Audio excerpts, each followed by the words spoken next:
जी, आपके श्री चरणों मेरा प्रणाम, आप सभी को मेरा अभिवादन। स्वामी जी, हमने पिछले 3-4 दिनों से बात की थी हेल्दी न्यूट्रास्यूटिकल्स के बारे में कि कैसे हम नेचर डिराइव्ड हेल्दी कंपोनेंट को अपनाकर अपने आप को हेल्दी रख सकते हैं। स्वामी जी, अब उसी लाइन में हम आगे बढ़ के अब हम जा रहे हैं अलग अलग ऑर्गन्स के बारे में। अगले कुछ 4-5 दिनों तक हम स्पेसिफिक ऑर्गन्स के बारे में बात करेंगे और शुरुआत लंग्स से कर रहे हैं, फेफड़ों से कर रहे हैं कि लंग्स की जो डिजीज़ हैं उनके लिए कौन सी अच्छी हर्बल आयुर्वेदिक मेडिसिन हैं और वो काम कैसे करती हैं। और कुछ रिजल्ट तो स्वामी जी इतने चमत्कारिक हैं कि साइंटिफिक वर्ड में उनका काफ़ी आजकल हल्ला मचा हुआ है। तो आज हम उस थोड़े हल्ले को देखेंगे, समझेंगे कि ये दवाइयाँ काम कैसे करती हैं, लंग्स कैसे काम कर सकते हैं। और अज़मा जैसी प्रॉब्लम में, दमे की बीमारी के बारे में, जैसे कहा जाता है कि दमा तो दम के साथ ही जाता है, पर स्वामी जी ब्रोंकोम के इस्तेमाल से हम उस दवा को रेगुलेट भी कर सकते हैं, उससे अच्छी मुक्ति पा सकते हैं और जो लंग फंक्शन हैं उनको अच्छे तरीके से री रेगुलेट भी कर सकते हैं। तो स्वामी जी, अगर हम लंग्स के बारे में देखें, फेफड़ों के बारे में देखें, वो हमारे शरीर के एक तरीके से वेंटिलेटर्स हैं, रोशनदान हैं, जहाँ से हवा आती जाती रहती है।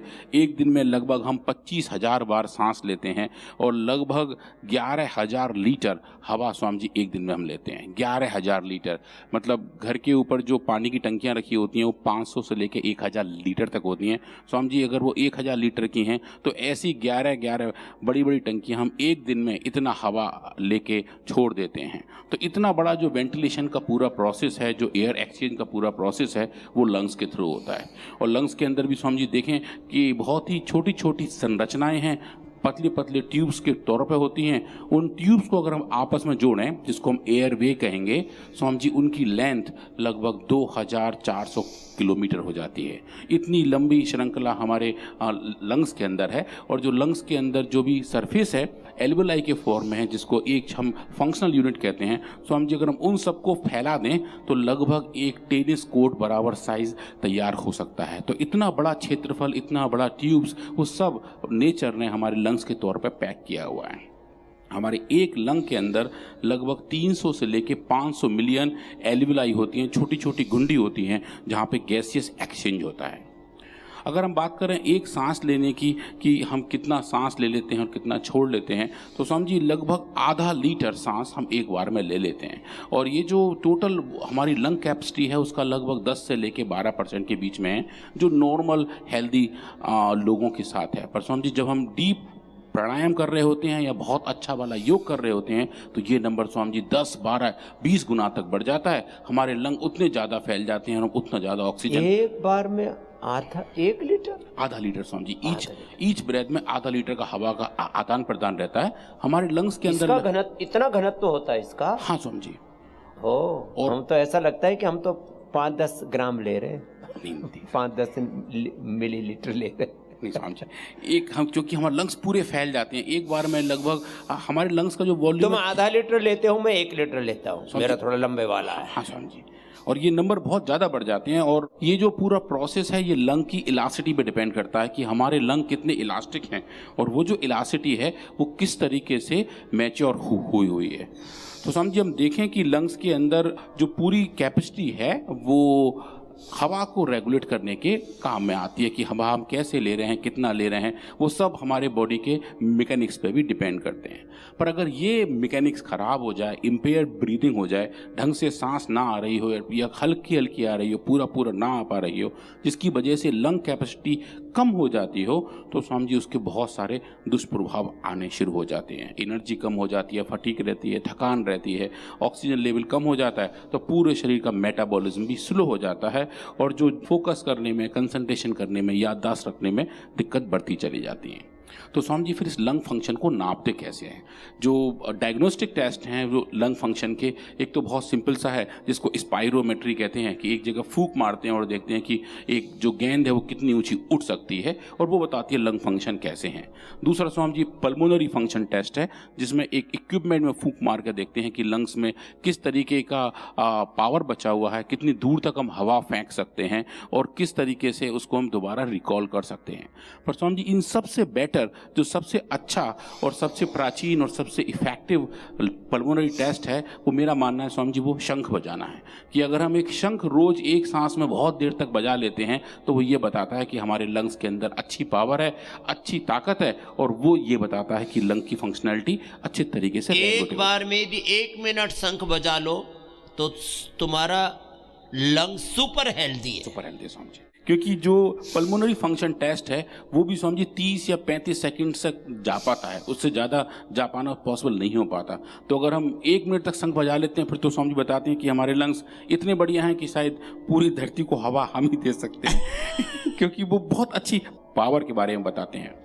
अब हम देखें लंग फंक्शन के बारे में, तो स्वामी जी अंदर आप देखेंगे जो लंग्स के अंदर की संरचनाएं वो ऐसी हैं, ये नॉर्मल लंग्स हैं, इसको और आप जूम करके देखेंगे तो ये छोटे छोटे अंगूर जैसे जो स्ट्रक्चर दिखाई दे रहे हैं, जहाँ मेरा भी कर्सर है, ये लंग एल्वेलाई है। ये स्वामी जी वो एरिया है जहाँ पे गैस का एक्सचेंज होता है। ये वो वेंटिलेटर हैं जो ये बताते हैं कि हवा अंदर जा रही है, इससे ऑक्सीजन अंदर एब्जॉर्ब हो रही है, कार्बन डाइऑक्साइड में वापस दी जा रही है और वो फिर हवा के साथ बाहर निकल रही है। तो ये जो एक्सचेंज वाला काम है वो यहाँ पे होता है। और इसके ऊपर ये जो ट्यूब हैं जिनको हम एयरवे कहते हैं, नॉर्मली वो ऐसे दिखाई देते हैं, जिसकी दीवार थोड़ी सी अच्छी है, मस्कुलर है, पतली है, और अंदर का जो व्यास है, जो डायमीटर है, वो नेचुरली ऐसा होता है।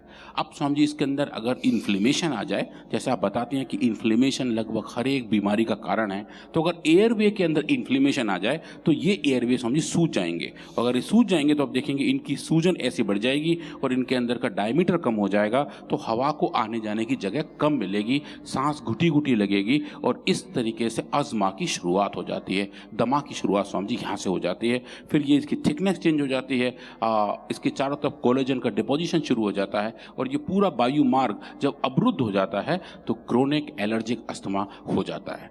आज हम स्वामी जी इसी बीमारी के बारे में बात करेंगे कि जो अस्थमा है उसको हम कैसे रेगुलेट और कंट्रोल कर सकते हैं।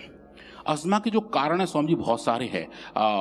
स्मोकर्स अस्थमा अलग है, जो लोग धूम्रपान करते हैं, पर स्वामी जी जो एलर्जी आती है जिनकी वजह से इन्फ्लेमेशन होते हैं, उनमें एक बहुत बड़ा कारण हाउस डस्ट माइट है। स्वामी जी के छोटे छोटे माइक्रोस्कोपिक कीड़े हैं जो आप देख रहे हैं स्क्रीन पर। ये जो एक कारपेट का सरफेस है, हम जहाँ बैठे हैं स्वामी जी, इस कारपेट का सरफेस अगर हम माइक्रोस्कोप से देखें तो हमें छोटे छोटे ऐसे कीड़े दिखाई देंगे जो लगभग 1 मिलीमीटर के 1/4 हिस्से के बराबर हैं, जो नंगी आंखों से दिखाई नहीं देते। इनको स्वामी जी हम हाउस डस्ट माइट कहते हैं, HDM। बिल्कुल ऐसे 8 पैर वाले छोटे छोटे जानवर होते हैं जो आंखों से विजिबल नहीं होते। इनकी वजह से ये लगभग स्वामी जी हमारे घर में सब जगह होते हैं, सोफों में होते हैं, पर्दों में होते हैं, कारपेट में होते हैं, हर जहाँ भी धूल धक्कड़ पॉसिबल है वहाँ पर स्वामी जी ये पाए जाते हैं। और ये जो हाउस डस्ट माइट है, इनका सबसे स्पेसिफिक रिस्पॉन्स हमारे लंग्स पर आता है। क्यों? हमारा लंग्स अगर इसको एक्सपोज कॉन्स्टेंटली होता रहता है तो अस्थमा बन जाता है, और एक एलर्जिक अस्थमा का एक बहुत बड़ा कारण हाउस डस्ट माइट है। इसका स्वामी जी बहुत लंबा साइंटिफिक नेम है जिसको डर्मा फ्यूगाइडस टेरिफेनेसिस कहते हैं। शॉर्ट में स्वामी जी इसको बोलते हैं डरपी। और डरपी से वास्तव में ही डरना चाहिए, क्योंकि ये इस मामले में डरावना है कि जिन लोगों को है, जिनके घर में किसी को अस्थमा है और अगर डरपी का इन्फेक्शन आसपास है, वो आसपास होते ही हैं स्वामी जी, तो वो बहुत दिनों तक अगर बना रहे तो ज़्यादा दिक्कत पैदा करता है। कारपेट बड़ी खतरनाक है। एक बार तो मैंने भी इसका बहुत बड़ा दंश झेला हुआ है। हमारे कुछ मूर्ख सेवकों ने कई वर्ष पुराना रख दिया मेरे नीचे कोरोना के समय, और इसमें फिर टेस्ट कराया तो 1 इंच उस पर ही करोड़ों की मात्रा में थे वो छोटे छोटे। इन्होंने टेस्ट करवाया। ये जो है, इसलिए अब हम कुछ दिनों के प्रयोग के बाद फिर इसको हटा देते हैं और रोज़ सफाई करवाते हैं, रोज़ धूप में रखवाते हैं। ये जो तुम घरों में जो ये कारपेट बिछाते हो ना, सबसे ज़्यादा गंदगी का घर है। अरे कारपेट की तो बात छोड़ो, तुम्हारे मोबाइल में टीवी के रिमोट में इनके सरफेस पर इतने बैक्टीरिया, इतने वायरस, इतने फंगस होते हैं, आदमी की जिंदगी को तबाह करने के लिए, एक नहीं 100 की जिंदगी तबाह करने के लिए पर्याप्त। बड़ा खतरनाक है, कुचक्र है। इसलिए मैं कह रहा था, चारों तरफ शत्रु घात लगाए बैठे हैं। योग आयुर्वेद को नहीं अपनाओगे ना तो कभी भी मारे जाओगे। तो स्वामी जी हमने HDM के ऊपर काम किया, फिर हमने एनिमल्स मॉडल डेवलप किए। ये जो हाउस डस्ट माइट है, इसके ऊपर स्वामी जी हमने उसका एक्सट्रैक्ट लिया और एनिमल्स के अंदर एक तरीके से एलर्जिक अस्थमा पैदा कर दिया, जो स्वामी जी बहुत ही डिफ़िकल्ट डिजीज़ होती है एनिमल में इंड्यूस करने के लिए। पर स्वामी जी हमने वो की और उसमें ब्रोंकोम को टेस्ट किया। हम पूरे अपने इस कुनबे को देख रहे हैं जो सामने स्क्रीन पर है, जिसमें स्वसारी बटी है, स्वसारी गोल्ड है, स्वसारी अवले है और स्वसारी प्रवाही है, जहां हमने स्वामी जी एनिमल मॉडल्स में ये टेस्ट किया कि अगर हम एनिमल्स के अंदर HDM दें, हाउस डस्ट माइट का एक्सट्रैक्ट दें, उनके नाक के अंदर दें स्वामी जी, इंट्रानेजल डिलीवरी करें, तो क्या उनके अंदर अस्थमा जैसे सिचुएशन पैदा हो सकते हैं? अगर हो सकते हैं तो क्या हम उनको ब्रोंकोम से रिकवर कर सकते हैं? ये लगभग स्वामी जी 2 महीने के एक्सपेरिमेंट थे, लगभग 1 महीने का कॉन्स्टेंट एक्सपोजर था। 1 महीने तक लगातार स्वामी जी ये एक्सपोजर हम देते रहे और हमने ब्रोंकोम को दिया 4 अलग अलग डोज में, और एक एलोपैथिक दवा है, एक बड़ी स्टेरॉइड है डेक्सामेथासोन, स्वामी जी उसको भी एक ग्रुप में पैरेलली दिया और देखा कि डेक्सामेथासोन का कैसा प्रभाव आ सकता है, कैसा दुष्प्रभाव आ सकता है और कैसे हम ब्रोंकोम के इस्तेमाल से उसको कुछ अच्छा रेगुलेशन दे सकते हैं। पर स्वामी जी अस्थमा हम एनिमल्स में नापे कैसे, ये भी एक चैलेंज है। इंसानों में तो पता लग जाता है, सांस घुट रही है, खांसी आ रही है, पर एनिमल्स तो बता नहीं सकते। तो स्वामी जी उनके लिए हम एक स्पेशल टेक्निक को यूज़ करते हैं जिसको हम फ्लैक्सी बैंड कहते हैं, जो आप स्क्रीन पर देख रहे हैं। ये एक तरीके से चूहों का वेंटिलेटर है। जैसे इंसानों के वेंटिलेटर्स होते हैं जिनके बारे में हमने कोविड में देखा था, ऐसे ही स्वामी जी फ्लैक्सी बैंड एक वेंटिलेटिंग मशीन है जो एनिमल्स के लंग फंक्शन को, उनके हाइपर रेस्पॉन्सिवनेस को नाप सकती है। तो स्वामी जी हमने इसके ऊपर काम किया और आप ये देखेंगे कि जिस तरीके से एनिमल्स में हम जो नापते हैं लगभग वैसा ही फंक्शनैलिटी ह्यूमन में दिखाई देती है। जहाँ इंसानों के साथ आप एक ट्यूब लगा के उनका लंग फंक्शन नापते हैं, वैसा ही हम इन एनिमल्स के साथ भी नापते हैं।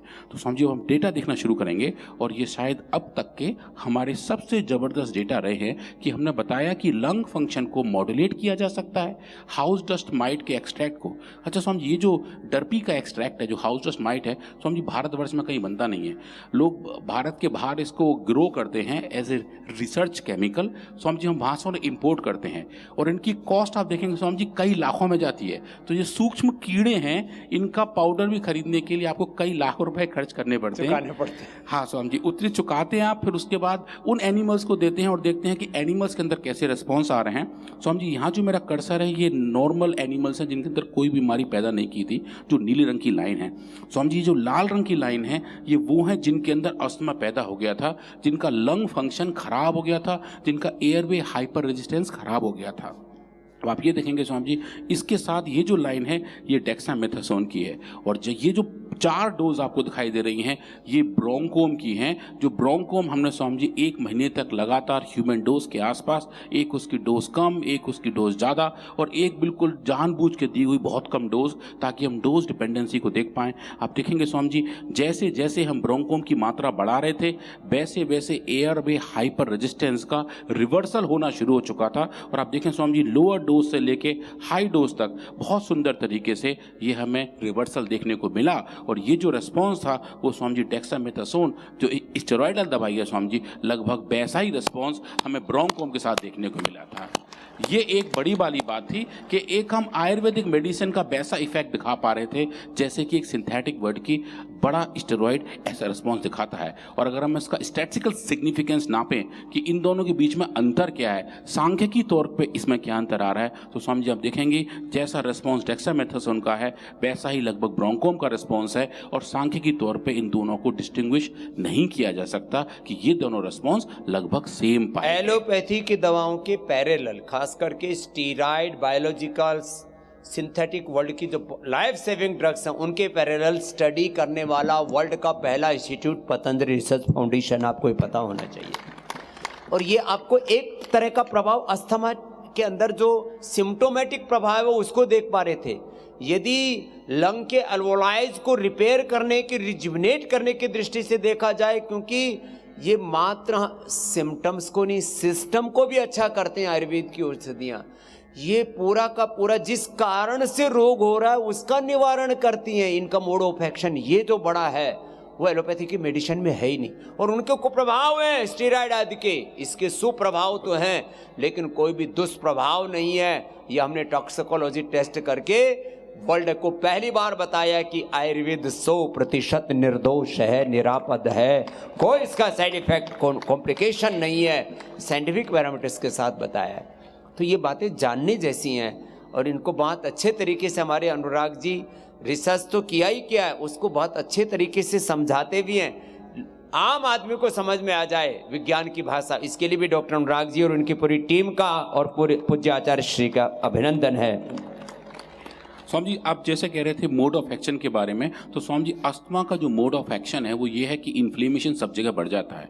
लंग्स के अंदर भी इन्फ्लेमेटरी सेल्स आने शुरू होते हैं। लंग्स के अंदर अगर आप देखें कि तो उनके अंदर ईस्नोफिल्स बढ़ जाते हैं, लिम्फोसाइट बढ़ जाते हैं और न्यूट्रोफिल्स बढ़ जाते हैं। हमने स्वामी जी इन एनिमल्स के लंग्स का एक सॉल्यूशन बाहर निकाला, मतलब उनके अंदर थोड़ा लिक्विड देके उसको कलेक्ट किया, हम जिसको बाल कहते हैं, ब्रोंकियो एल्वुलर लवाज फ्लूइड। स्वामी जी उसके अंदर हमने सेल्स को नापा। आप देखें जो टोटल टीएलसी है, जो टोटल ल्यूकोसाइट काउंट है, जो डब्ल्यूबीसी के नंबर हैं, जो इन्फ्लेमेशन के मार्कर हैं, देखें स्वामी जी जो डिजीज कंडीशन में लगभग इतने हो जाते हैं जो लाल रंग का बार देख रहे हैं।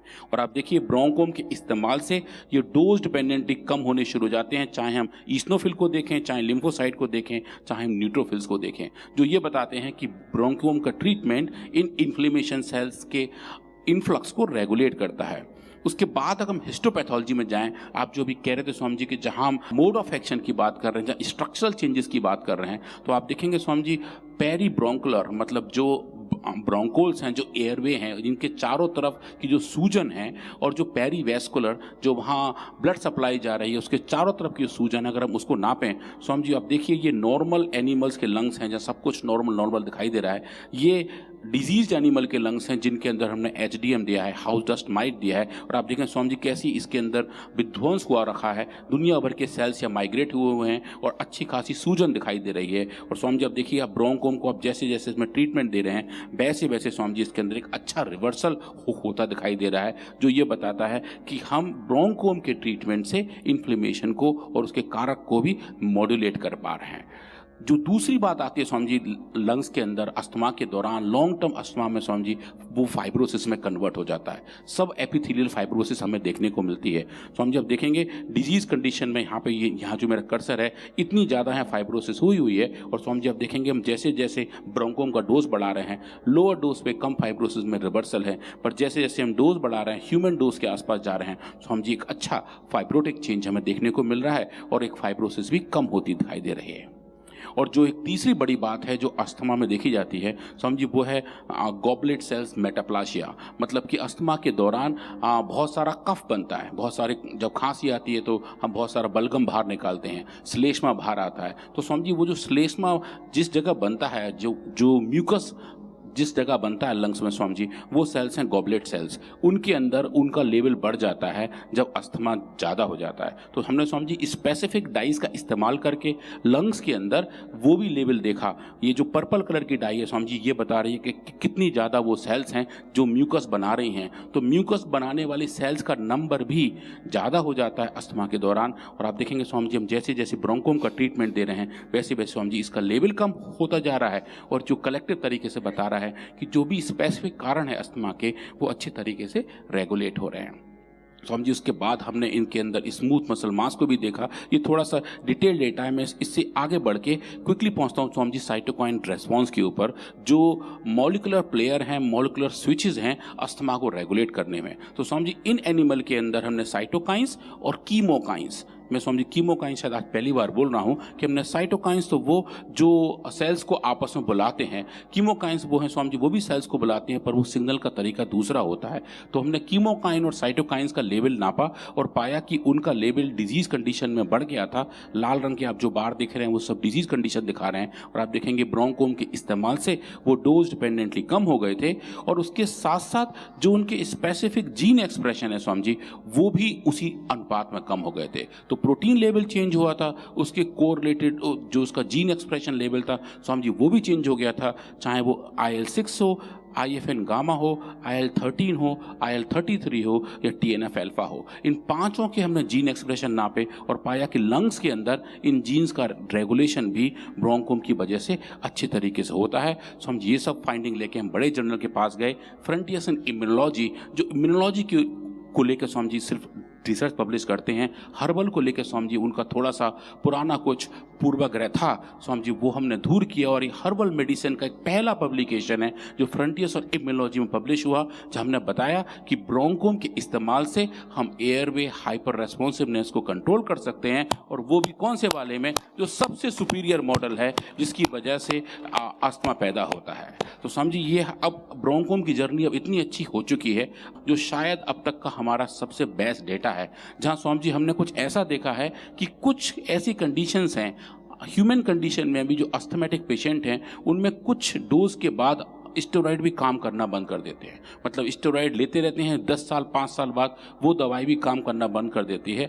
उस कंडीशन में स्वामी जी क्या करना चाहिए? तो हमने स्वामी जी कुछ specific steroid resistance animal model तैयार किए, मतलब एनिमल मॉडल ऐसे तैयार किए जिसमें स्टेरॉइड काम नहीं कर रहे थे। स्वामी जी उस कंडीशन में भी ब्रोंकोम ने एक बहुत ज़बरदस्त आउटपुट दिया है कि कैसे स्टेरॉइड रेजिस्टेंस अस्थमा में ब्रोंकोम काम करता है, और वो जो एनिमल मॉडल है वो कितना यूनिक है। और आई एम श्योर कि हर्बल वर्ल्ड में शायद वो एक पहला रिसर्च है पूरे दुनिया में स्वामी जी, चाहे वो चाइनीज़ हर्बल मेडिसिन हो या अमेरिकन या फिर यूरोपियंस भी हों, कि हमने पहली बार दिखाया एक आयुर्वेदिक दवा एक ऐसे मॉडल में भी काम कर सकती है। चलिए, बहुत बहुत अभिनंदन है आपको। हर रोज नए अनुसंधानों से अवगत कराते हैं।